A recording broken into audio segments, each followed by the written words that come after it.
So we saw the first element of the NCR defense of Section 16 is that you have to be suffering from a mental disturbance. But it's actually just not enough that it's any mental disturbance. The kinds of mental disturbances that really qualify here are pretty restricted.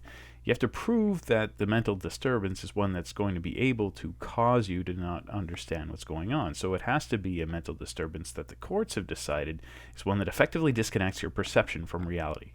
Depression, which can significantly alter your mood or your sense of what you want to do or what you're able to do or what you're able to withstand, or mania, which affects your mood in a great way as well. These are very significant mental health issues for some people, but they're unlikely to succeed in an NCR defense. Psychosis, on the other hand, courts take this as being much more close to what we're looking at in Section 16, because they see psychosis, at least as it's defined in legal circles, as affecting understanding, and that has a much better chance. Okay, so what exactly we're talking about with psychosis, as far as the courts have decided and formulated, it is maybe different from exactly the way it would be formulated by psychiatrists, but the courts call it a state of severe mental disorder with loss of contact with reality. It usually is going to include false beliefs about what's taking place or about who you are, which would be delusions, or seeing or hearing things that aren't there, which would be hallucinations.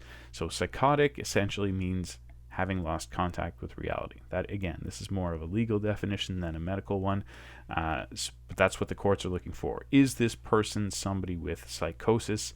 If they're not, then even if they have some other mental disturbance, they're probably not going to be able to get a defense under Section 16.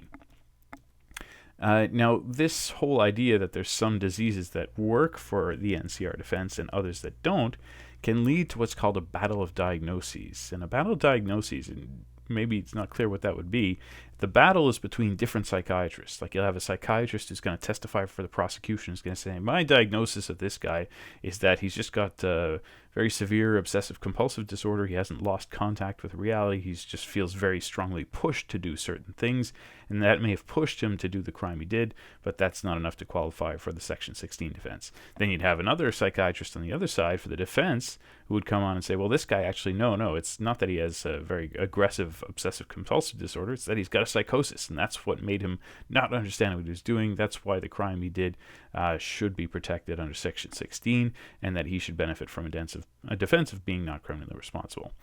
This face you might recognize. Some of you guys know I've watched a Netflix special involving this guy. This guy was, I guess, kind of big news a couple of years ago. His name is Luca Magnotta.